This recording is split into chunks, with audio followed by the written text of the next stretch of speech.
El tema que vamos a desarrollar el día de hoy corresponde a las figuras literarias. ¿Qué son las figuras retóricas o literarias? Podemos decir que son recursos expresivos que emplea el escritor para adornar el mensaje y deleitar o impresionar al lector. Podemos clasificarlas o dividirlas en figuras sintácticas, también llamadas de construcción o gramaticales, figuras de dicción, también llamadas fonológicas o fonéticas, y las figuras semánticas, llamadas también tropos. También vamos a contar con las figuras de pensamiento. Bien, empecemos con las figuras sintácticas. Estas figuras son las que tienen que ver con la organización de las palabras dentro de las oraciones. Entre ellas, algunas repiten términos, otras suprimen vocablos o cambian el orden lógico de la oración. Una de ellas viene a ser el epíteto, que indica una característica inherente o sobreentendida del ser. Por ejemplo, cuando dices hasta que aquella noche oscura, tú sabes que la noche es oscura, es una característica sobreentendida. O cuando dices ardiente fuego o frío hielo, son características inherentes al ser.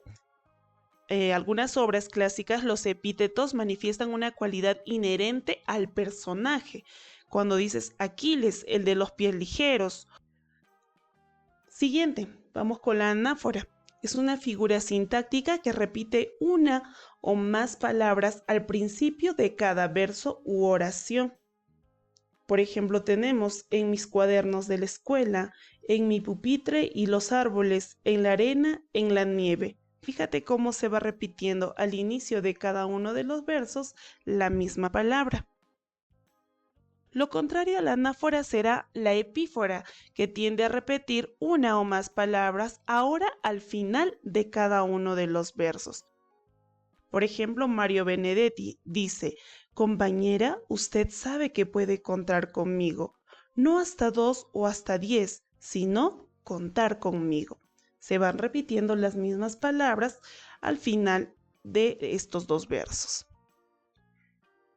Siguiente, el polisíndeto. Es la repetición constante de las conjunciones o nexos en una estrofa para darle mayor fuerza a la expresión, consiguiendo aumentar la lentitud y solemnidad. Por ejemplo, dice: soy un fue y un será, y un es cansado, en el hoy y mañana y ayer junto, pañales y mortaja, y he quedado presentes sucesiones de difunto. Se repite en todas la conjunción y. El asíndeto es la figura de construcción o sintáctica que consiste en omitir las conjunciones que pueden sobreentenderse para dar vida o energía al concepto. Ahora ya no utilizamos conjunciones, más bien las reemplazamos con unas comas. En vez de decir llegué y vi y vencí, lo que hacemos es llegué, vi, vencí. La elipsis consiste en suprimir u omitir una o más elementos de un verso, ¿no? En este caso dice: yo llevaba las flores y ellos el incienso. ¿Qué palabra se ha suprimido en este caso? Si dices ellos el incienso, tú sobreentiendes que tenía que estar el verbo llevaba. Hipérbato es la alteración del orden habitual de las palabras en la frase por razones de estilo o para resaltar algún vocablo. El enunciado se desordena y en vez de comenzar por el sujeto, se empieza por el predicado. Volverán las oscuras golondrinas en tu balcón sus nidos a colgar. ¿No? Tendrías que decir: las oscuras golondrinas volverán sus nidos a colgar en tu balcón. No sería lo correcto. Ahora, también vamos a tener figuras fónicas. Se denominan también figuras de dicción o fonológicas. Su nombre genérico es metaplasmo y son aquellas que afectan a la forma fónica del enunciado, al sonido, las alteraciones que experimentan los vocablos por aumento, adición, supresión, transposición o contracción de algún sonido. la aliteración, que es la repetición de la misma letra o de la misma sílaba para lograr una vinculación entre la sonoridad y el referente, ¿no? Por ejemplo, dice la fama infame del famoso Atrida y te vas dando cuenta que va repitiendo el mismo grupo de letras. O cuando dices 3 tristes tigres tragaban trigo en un trigal. También tenemos el retruécano, que es el juego de palabras que consiste en repetir varios vocablos o una frase entera, pero invirtiendo el orden de sus términos. Por ejemplo, hay grandes libros en el mundo y grandes mundos en los libros. O yo me río en el baño y yo me baño en el río. Quien no vive para servir, no sirve para vivir. La onomatopeya busca repetir o imitar los sonidos de la realidad y especialmente los producidos por la naturaleza. Por ejemplo, llama a la puerta, toc toc, no contesta nadie. Este toc toc viene a ser la onomatopeya. La reduplicación consiste en la repetición de las mismas palabras en la misma frase o verso. Si se repiten de 3 a más veces, se convierte en una geminación. Por ejemplo, no, mi corazón no duerme, está despierto, despierto. En ambos casos viene a ser una reduplicación, porque el conjunto de palabras se repite 2 veces. Pero ¿qué pasa cuando digo rosas, rosas, rosas? A mis dedos crecen. Ya van 3 veces, entonces a partir de ello se convierte en una geminación. La epanadiplosis consiste en repetir al principio y final de un verso una o varias oraciones, las mismas palabras, ya sea una o varias. ¿No? Por ejemplo, verde, te quiero verde. Silencio de la noche, doloroso silencio. Anadiplosis. La anadiplosis o conduplicación es un recurso literario que consiste en la repetición de la misma palabra o grupo de palabras al final de un verso y al comienzo del siguiente.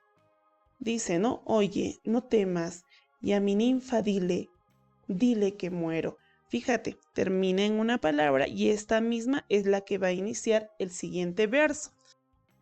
Ahora, el uso continuado de anadiplosis se va a denominar concatenación, que va a ser otra figura literaria, ¿no? Cuando se repite varias anadiplosis, entonces formamos la concatenación. Así tenemos, por ejemplo, mal te perdonarán a ti las horas que limando están los días que royendo están los años. Vamos a continuar ahora con las figuras semánticas. Estas figuras tienen que ver con el significado de las palabras. Son llamados habitualmente tropos o figuras de significación.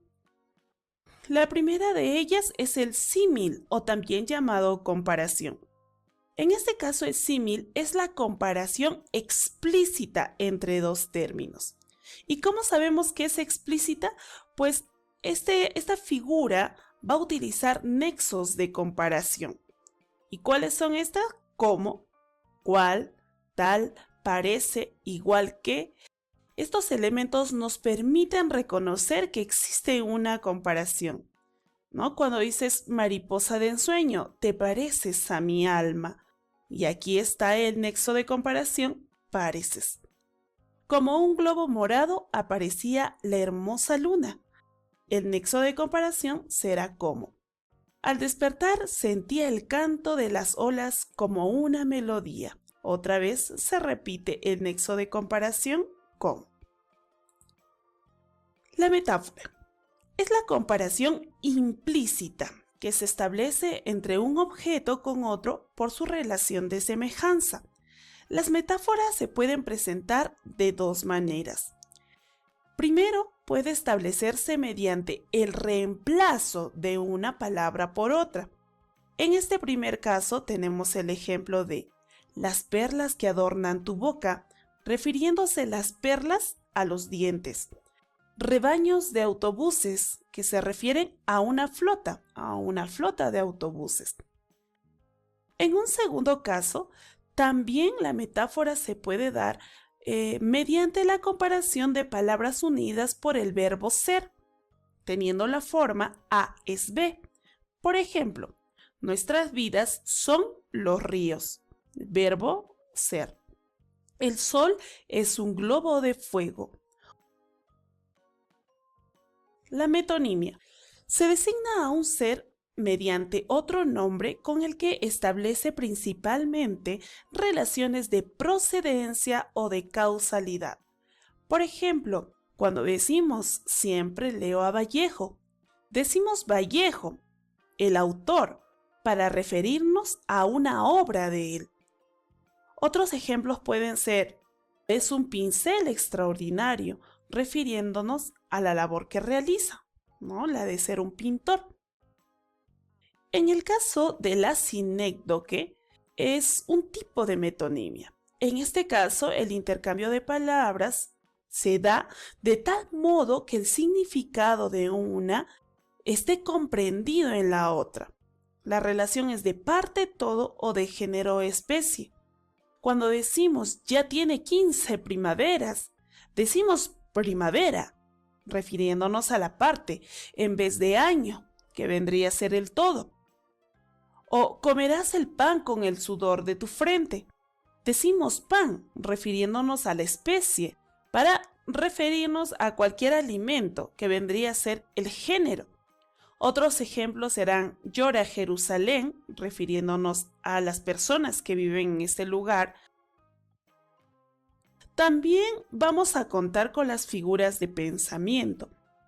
Estas figuras buscan una alteración lógica en el texto.